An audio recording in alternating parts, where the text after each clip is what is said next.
Bonjour, voici une succession de petites vidéos de révision-remédiation pour des élèves de seconde qui souhaitent continuer les mathématiques en première en choisissant la spécialité mathématiques.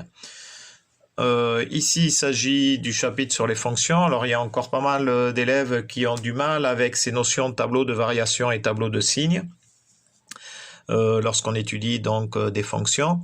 Qu'est-ce qu'on entend par tableau de variation? Donc on entend variation, ça varie. Ça veut dire donc est-ce que ça monte, est-ce que ça descend? Est-ce que si ça monte, est-ce que la fonction est croissante? Est-ce que ça descend? Est-ce que la fonction est décroissante sur un intervalle donné? Tableau de signes. Signe, qu'est-ce qu'on entend signe? Ça veut dire est-ce que c'est positif? Est-ce que c'est plus? Donc, est-ce que c'est négatif? Est-ce que c'est moins? Donc, par rapport aux images de la fonction. On va voir ça en détail avec un exemple graphique. Voilà, donc je prends la fonction donc G, une fonction G, la représentation graphique de cette fonction-là. Cette fonction, elle est donc définie sur -3, 2, donc sur l'intervalle -3, 2. Qu'est-ce qu'on nous demande? On nous demande de faire le tableau de variation, dresser le tableau de variation. Alors, on constate que la fonction de -3 de x égale à -3 jusqu'à l'abscisse de ce point A, qui est donc le minimum de la fonction. Donc, l'abscisse de ce point A, c'est -1,57. Donc, ici, on a -1,57. Donc, de -3 à -1,57, on voit que la fonction, elle descend. Elle décroît. Elle est donc décroissante. Ensuite, de -1,57 jusqu'à l'abscisse de ce point B qui est le maximum de la fonction. Donc, son abscisse est 1,57. Donc, de -1,57 jusqu'à plus 1,57, la fonction, elle est croissante, elle monte, elle est croissante. Ensuite, de 1,57 jusqu'à 2, elle est décroissante. Donc voilà ce que ça donne sur le tableau de variation. Donc ici, on a bien l'axe des abscisses. La fonction, je rappelle, est définie sur intervalle -3, 2. Si elle était définie sur l'ensemble des réels, et bien du coup, on aurait mis donc de moins l'infini à plus l'infini, mais là, ce n'est pas le cas.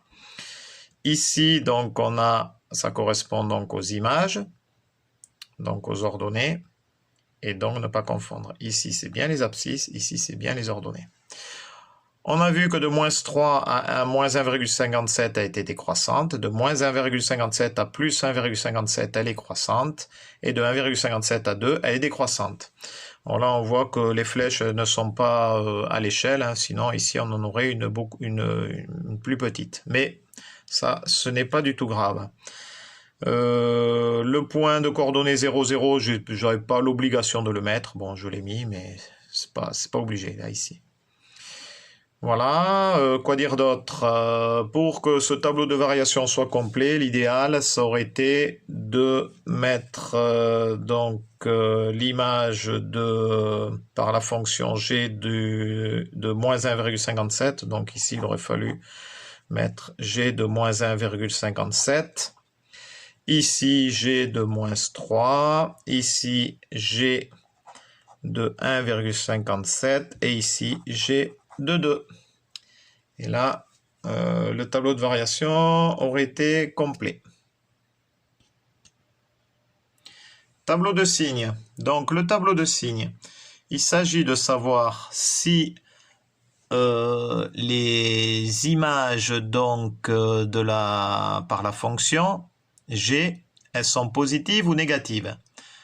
Donc, ça veut dire que on regarde vis-à-vis de l'axe des ordonnées.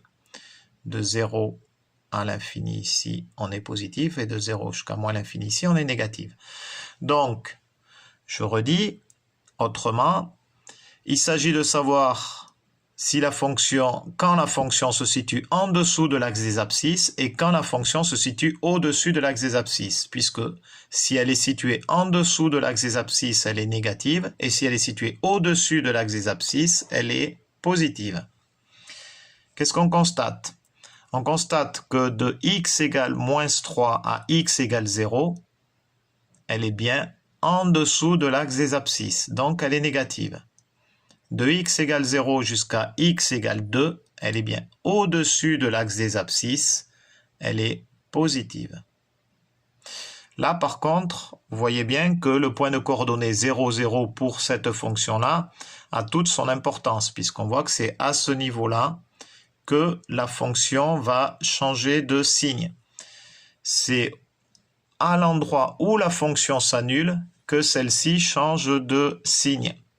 Et là, pour cet exemple-là, la fonction donc s'annule en x égale 0. Pourquoi on dit qu'elle s'annule?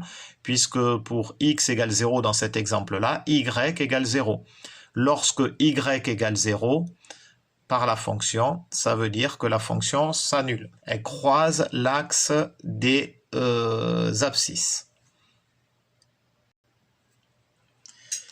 Voici donc le tableau de signes de la fonction g. Sur l'intervalle moins 3, 0, elle est négative, donc on met moins. Et de 0 à 2, elle est positive. On met donc le signe plus. Voilà donc une petite révision sur la différence entre tableau de variation et tableau de signes. À bientôt pour une prochaine vidéo. Adi chat.